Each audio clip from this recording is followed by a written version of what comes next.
Good morning my dear students. हम लोग पढ़ रहे थे यशपाल जी द्वारा रचित कहानी दुख का अधिकार।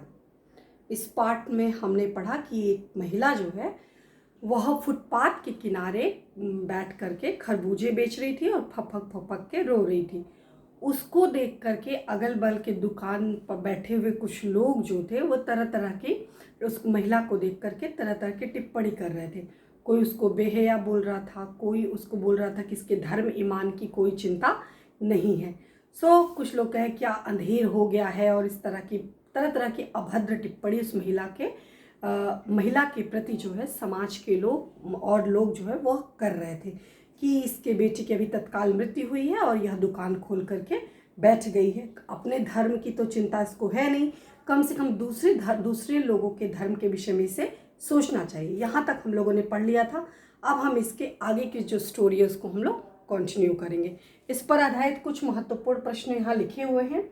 इन प्रश्नों के उत्तर आप बुक से देख के या अपने मन से प्रयास करिए कि बुक पढ़ के इसका उत्तर आप अपने शब्दों में रफ कॉपी पर लिखने का प्रयास करिए। क्वेश्चन आंसर हम आपको पीडीएफ में दे देंगे, वहाँ से आप उतार लीजिएगा answer. Okay, so next paragraph हम देखेंगे। पास पड़ोस की दुकानों से पूछने पर पता लगा उसका 23 बरस का जवान लड़का था। घर में उसकी बहू और पोता पोती हैं।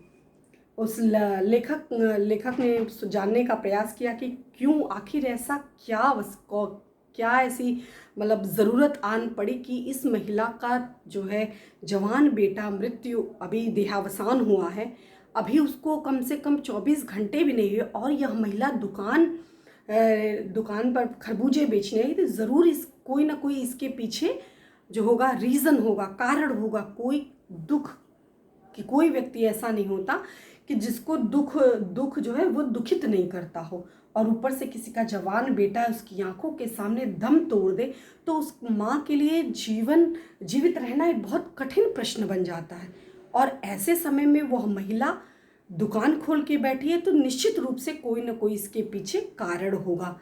तो यह जानने का प्रयास लेखक ने किया, लेकिन और सारे लोग और जो लोग थे उन्होंने तुरंत ही निर्णय दे दिया, एक पक्ष निर्णय दे दिया कि वह महिला जो है घृणा की पात्र है। कई लोगों ने उसके प्रति थूकते हुए, कई लोगों ने उसके प्रति और शब्द कहा, बहुत सी चीज़ें उसके विषय में बताई गई।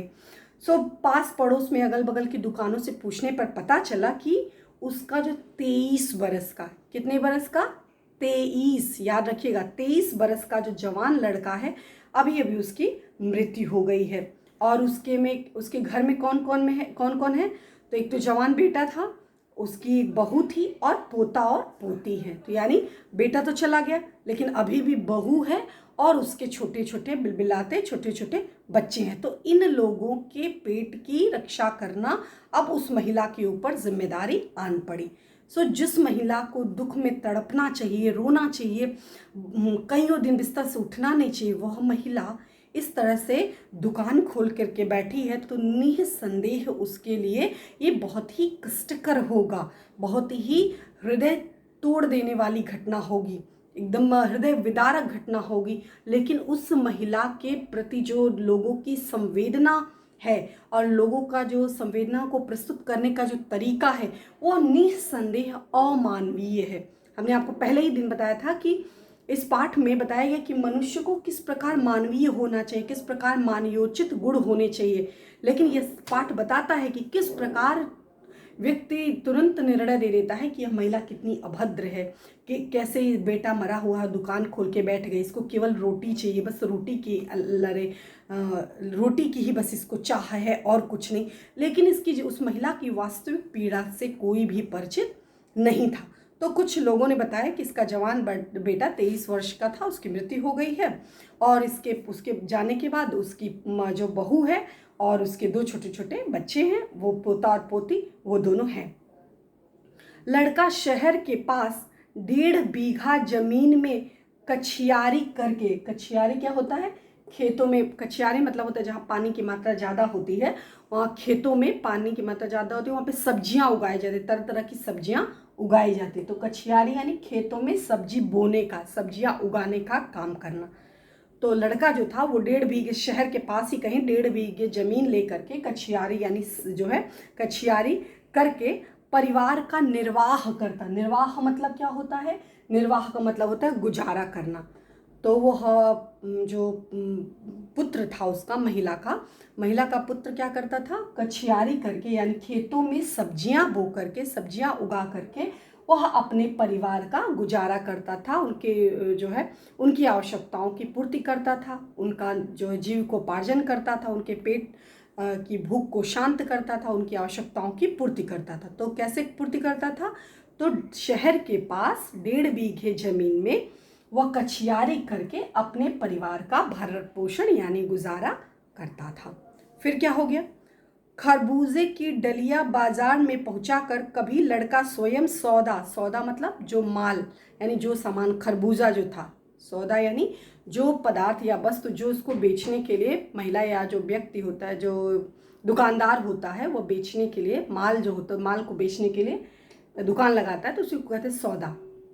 तो क्या कहते हैं कि खरबूजा का डलिया जब मतलब बो लेता था, तो जब खरबूजे हो निकल आते थे तो डलिए में लेकर के वह शहर जाके, चाहे अपने चाहे उसकी माँ, दोनों में से कोई एक लड़का स्वयं सौदे के पास बैठ जाता और कभी माँ बैठ जाती। तो दुकान पर कभी दोनों में से कोई एक, चाहे उसका बेटा बैठता तो कभी उसकी माँ बैठती। तो मूल बात ये थी कि उसका बेटा जो था, उस महिला का जो बेटा था, वो कछियारी करके सब्जी बो करके अपने परिवार का जीविकोपार्जन करता था। अब एकमात्र सहारा था खेती से सब्जी उगाने। अब वो अभी मर गया, मृत्यु को प्राप्त हो गया। कैसे मर गया? लड़का परसों की बात है, वो जो दुकानदार थे, वो दुकानदार ने पूरी कहानी बताया कि अभी परसों की ही बात है, और सुबह मुंह अंधेरे बेला में से पके खरबूजे चुन रहा था। मतलब सुबह का समय था, अर्ली इन द मॉर्निंग था, एकदम ब्रह्म वेला थी, उसी समय वह गया हुआ था और वह जो है सब्जी चुन रहा, मतलब जो देख रहा था पका पका कौन सा खरबूजा पक गया है, तो उसको वह निकाल रहा था। गीली मेड़ क्या होता है पता है? सब जो खेत होता है, खेत को डिवाइड करने के लिए जो है एक स्थान पे मिट्टी को ढेर सारी मिट्टी को एक साथ जोड़ करके एक सीधी रेखा तरह बना दिया जाता है, जिससे क्या होता है दो खेतों के बीच में बंटवारा हो जाता है, तो पता चलता है ये उनका खेत है, ये उनका खेत है। तो वो मेड़, जो चौड़ा सा रास्ता बनता है पतला सा, तो उसको कहते हैं मेड़। सो वहाँ जो लड़का जो था वह क्या कर रहा था? गीली मेड़ की तरावट में विश्राम करते हुए एक सांप पर लड़के का पैर पड़ गया। अब वो खेत बो रहा था, अब उसी में जो मेड़ था, मेड़ के नीचे, तरावट का मतलब क्या होता है? गीलापन, जैसे कछिया मतलब मिट्टी, पानी था, तो पानी के अंदर उसको दिखा नहीं, और उसी सांप पर उस लड़के का पैर पड़ गया और वह लड़का, और सांप ने उसको काट लिया और वो लड़का मर गया। तो सांप के उसकी मृत्यु कैसे हुई? लड़के की मृत्यु कैसे हुई? सांप के डसने के कारण उस लड़के की मृत्यु हो गई। ऐसे छोटे छोटे क्वेश्चंस, अनगिनत क्वेश्चन बनेंगे। लड़की की मृत्यु कैसे हो गई? सांप कहाँ बैठा था? लड़का सब्जी तोड़ने कहाँ जाता था? तो ये सारे प्रश्नों के उत्तर आपको ढूंढने हैं और लिखने हैं। अगला पैराग्राफ देखिए। लड़के की बुढ़िया माँ बावली होकर ओझा को बुला लाई। अंधविश्वास की बात कि जहाँ उस लड़के को सांप ने काटा था, सो अगर उस समय चिकित्सकीय कोई जैसे डॉक्टर के पास जाते तो शायद 1% चांस है, हो सकता है उसका पुत्र जिंदा होता। लेकिन चूंकि गांव में इस तरह की धारणा है कि मतलब सांप के काटने से, झाड़ फूक करने से वो सांप का जो दंश होता है, सांप का जो जहर होता है, वह गायब हो जाता है। तो ऐसी धारणा जो है, ऐसे अनगिनत अंधविश्वास गांव में प्रचलित है। गांव में, शहरों में ऐसे अनगिनत अंधविश्वास प्रचलित है, और उसको लोग, पढ़े लिखे लोग उसको फॉलो करते हैं और उसको मानते हैं। तो उस महिला ने, उस जो बावली मतलब पागल, उस बावली प्रेम में, अपने पुत्र के प्रेम में पागल महिला ने क्या किया? वो डॉक्टर के पास ना ले जाकर के ओझा मतलब जो झाड़ फूक करते हैं, झाड़ फूक करके लोगों को की जान बचाना, या लोगों को झूठी दिलासा देना, या उनको दवा दे करके या दुआ के द्वारा जैसे भी करके उनकी समस्या को सॉल्व करते हैं। सो उनके उस अंधविश्वास में पढ़ करके उसने वो बुला लाई। तो वह ओझा जी ने क्या किया? झाड़ना फूकना हुआ।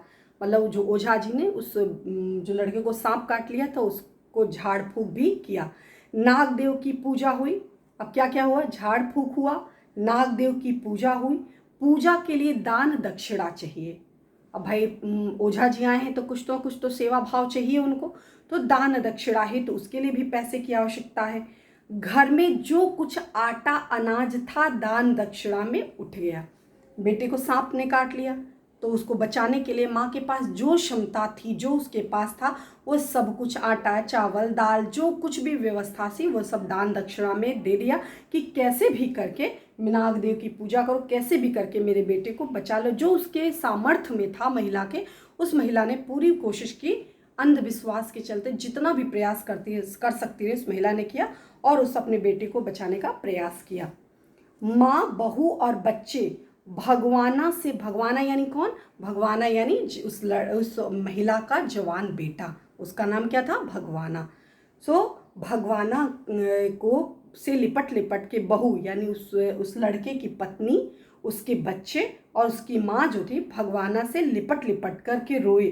पर भगवाना जो एक दफ़े चुप हुआ वह फिर न बोला। मतलब जब एक बार वह जो लड़का था मर गया फिर उसने पुनः आंख नहीं खोली और मृत्यु को प्राप्त हो गया। सर्प के विष से उसका सब बदन काला पड़ गया, पूरा शरीर उसका जो था वह काला पड़ गया था। अगर अवसर रहते, उस समय चिकित्सकीय व्यवस्था हुई रहती तो शायद उसको बचाया जा सकता था, लेकिन यह प्रथा है कि सांप को काटने से ओझा सोखा इत्यादि आकर के समस्या, बहुत से ऐसे अच्छे लोग, पढ़े लिखे लोग इस धारणा को मानते हैं और कहीं ना कहीं कुछ लोगों के हाथ से यश होता है तो उसको लोग कहते हैं कि हाँ हाँ सही है, और कुछ लोग नहीं मानते हैं, तो अपनी अपनी आस्था का विषय है। अगर उसकी जगह पे झाड़ फूक की जगह पे चिकित्सकीय व्यवस्था होती तो शायद ऐसा नहीं हो पाता। तो उसका पूरा शरीर जो था वो पूरा शरीर काला पड़ गया था।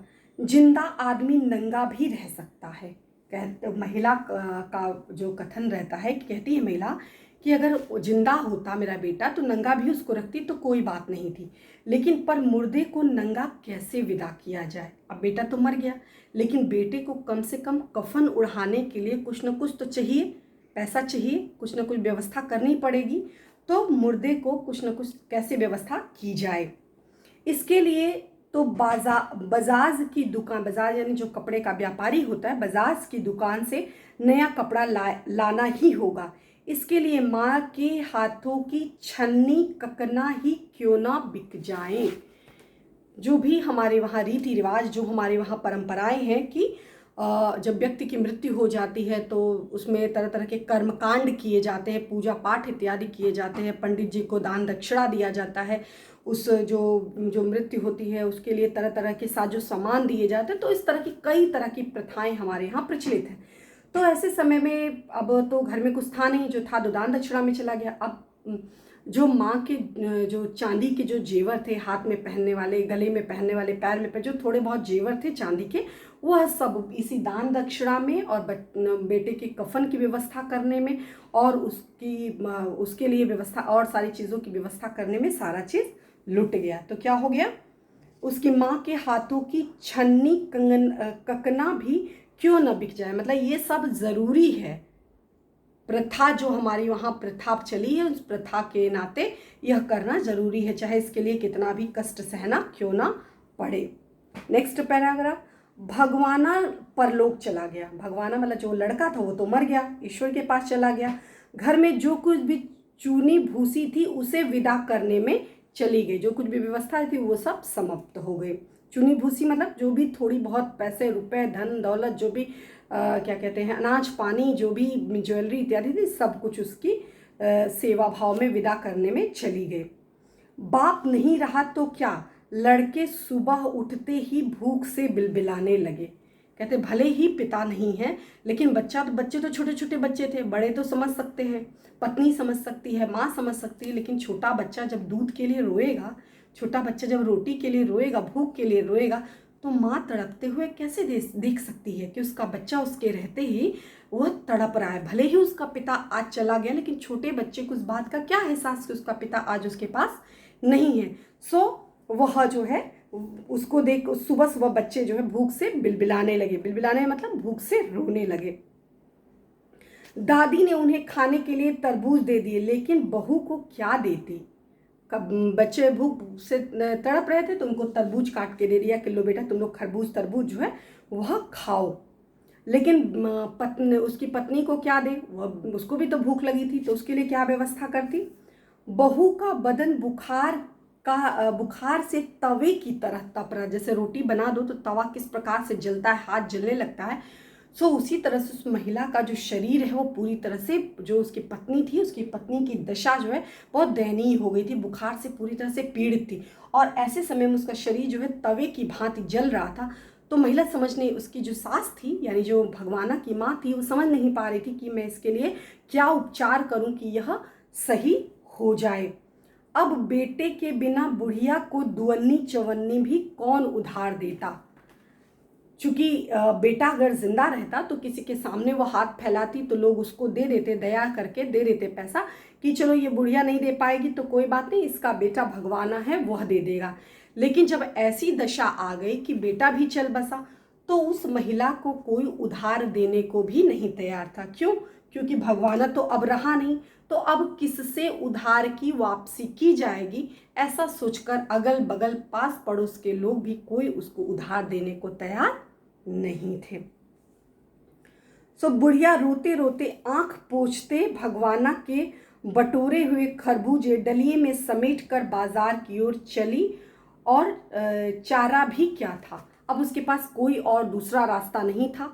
अपनी बहू के लिए इलाज के लिए पैसे इकट्ठे करने थे, सो इसलिए उसने जो भी भगवाना ने तरबूजे खरबूजे एकत्रित किए थे वह सभी तरबूजों को लेकर के वह बाजार की ओर चली गई।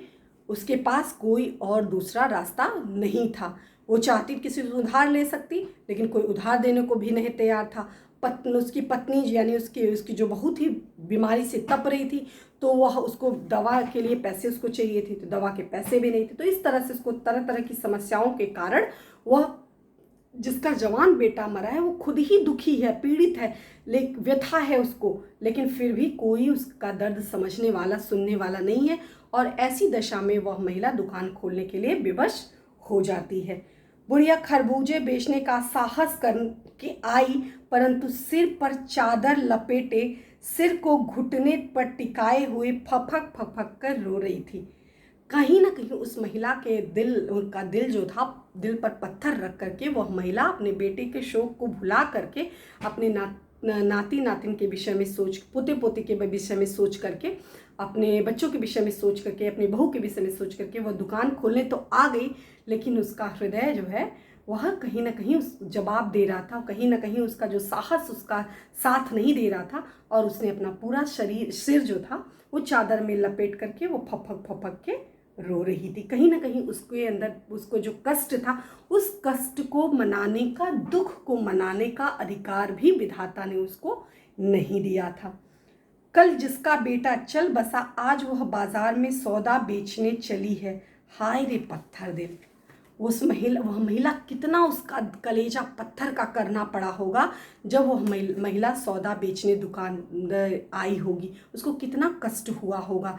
लेकिन चूंकि उसके पास कोई दूसरा रास्ता नहीं है, उसको दुख मनाने का अधिकार नहीं है, उसके पास पैसे नहीं है, कोई उसको उधार देने को तैयार नहीं है, और आवश्यकताएं उतनी ही हैं, बेटा हो या ना हो, तो उसकी आवश्यकताओं की पूर्ति करने के लिए कोई ना कोई रास्ता तो उसे निकालना था। तो इसलिए वो दुकान सौदा बेचने चली आए।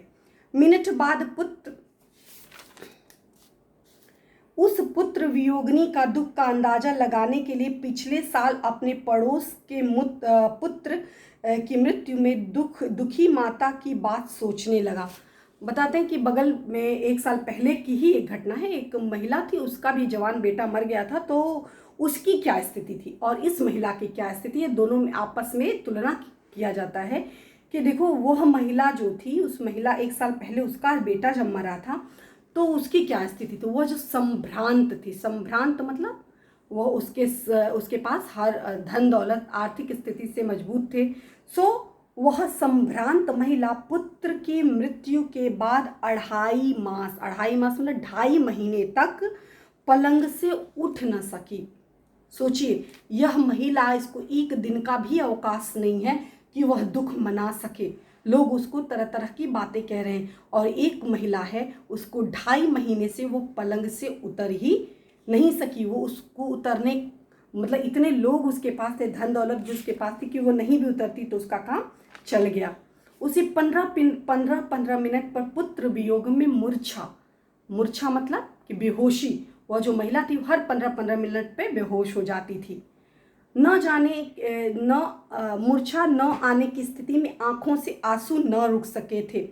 दो डॉक्टर हरदम सिरहाने बैठे रहते थे, हरदम सिर पर बर्फ रखी जाती थी। शहर भर के लोग मन उस पुत्र शोक से द्रवित हो उठता था। जो लोग भी आते जाते सब लोग दुखी हो जाते थे उसके दुख को देख करके। देखो, महिला 2.5 महीने से पलंग से उतर नहीं पा रही है, कितनी दुखी है, कितनी दुखियारी माँ है।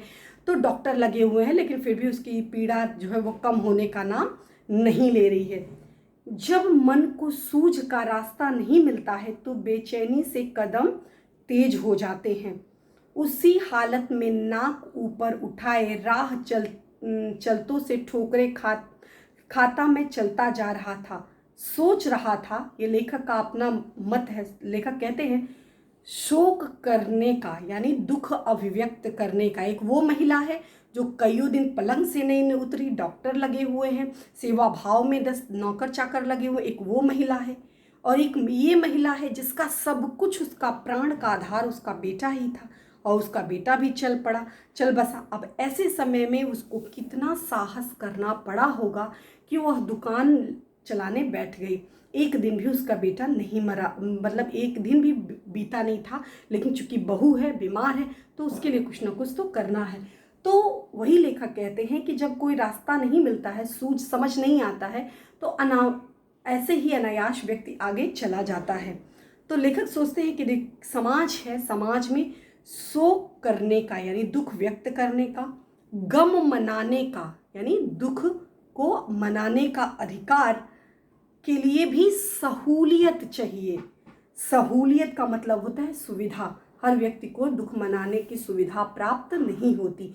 जिसको दुख मनाने की सुविधा होती है वो 2.5 महीने पलंग से नहीं उतरता, और जिसको मनाने की सुविधा नहीं होती है तो उसके लिए एक दिन भी पहाड़ हो जाता है। बेटे के लिए, बहू के लिए, अपने बच्चे के लिए, पोती के लिए उसको कुछ ना कुछ तो करना पड़ता ही है। दुखी होने का भी एक अधिकार होता है। इस प्रकार यशपाल जी ने पाठ का अंत किया कि निष्कर्ष यह निकला कि सबको यह अधिकार विधाता द्वारा नहीं मिलता है। सब व्यक्ति को दुख मनाने का सुअवसर नहीं मिलता है। दुख मनाने का अधिकार जो होते हैं, जिसकी आर्थिक स्थिति सही होती है, जिसके आगे पीछे लोग होते हैं, नौकर चाकर होते हैं, उन्हें वह अवसर मिलता है कि वह अपने दुख को मना सके, अपनी व्यथा को समझा सके, अपनी पीड़ा को अभिव्यक्त कर सके। लेकिन एक तरफ वह महिला है जिसका जवान बेटा, सब कोई, पूरी दुनिया उसकी उजड़ गई, लेकिन उसके बाद भी उसको दुख मनाने का अवसर नहीं मिला। और समाज भी कैसा है, समाज भी कितना निर्मम है, कितना निर्दयी समाज है, जहाँ समाज को उस महिला की पीड़ा समझना चाहिए, जहाँ उसको ये सोचना चाहिए कि वह महिला कितनी साहसी है। इतना बड़ा दुख पड़ने के बावजूद भी वह किस तरह से अपने आप को, अपने बहू के लिए, अपने बच्चे के लिए किस प्रकार वह आगे बढ़ रही थी। जहाँ समाज को सहारा बनना चाहिए, उसको आत्मनिर्भर बनाना चाहिए, वहाँ समाज उसके लिए किस तरह के रास्ते में रोड़े अटका रहा है। इस प्रकार पाठ का अंत लेखक इसी बात पे करता है कि समाज में दुख मनाने का अधिकार सबको समान रूप से ईश्वर द्वारा नहीं मिलता है। इस पर आधारित कुछ महत्वपूर्ण प्रश्न यहाँ लिखे हुए हैं। इन प्रश्नों के उत्तर आप अपने शब्दों में लिखने का प्रयास करिएगा, रफ कॉपी में लिखिएगा। हम आपको आंसर PDF में दे देंगे, वहाँ से आप आंसर उतार लीजिएगा। लेकिन आप इन प्रश्नों के उत्तर आप अपने शब्दों में लिखने का प्रयास करिएगा। धन्यवाद।